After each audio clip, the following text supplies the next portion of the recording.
have a pair of fish that just spawned, and there are hundreds of baby fish everywhere. What are they supposed to eat?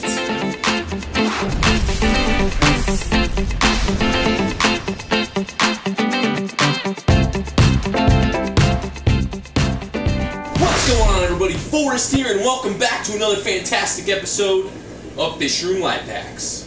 Today, we're going to deal with the question that every hobbyist who breeds fish for the first time asks, and that includes myself. What the heck am I supposed to feed all these baby fish swimming around in my tank? And our hack today to save you a trip to your local fish store, a trip to the interweb, is that you do not have to go and buy some new fancy fish food for these fry that just appeared in your fish tank. If you want to know the difference between this random stuff lying around your fish room and that expensive fry food, the answer is absolutely nothing. So even though they may be the same thing, the problem with this giant pellet right here is obviously that it is much too large for those fry to consume. So somehow we have to figure out a way to make this pellet small enough for those baby fish just hatched last week. How are we going to do that? Lasers? So obviously we don't actually need lasers. As a matter of fact, you don't need any special tools at all. I've used everything from a 2x4, my own teeth, but my favorite tool for turning fish food into fry food is a coffee grinder.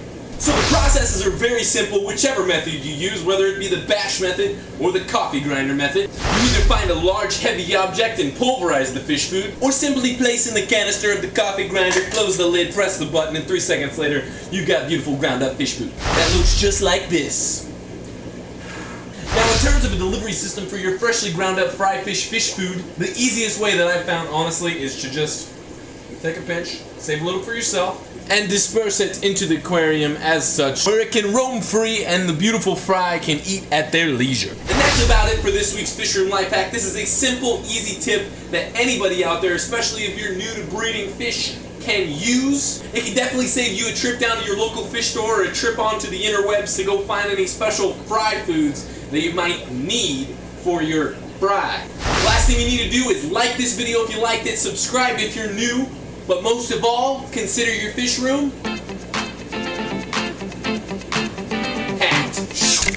Doesn't really give you a whole lot of residue. Now, you can leave the label on if your fish food just happens to have the same nutritional values and the same name as your peanut butter, but if not, I suggest taking the label. Depending on your personal peanut butter eating fish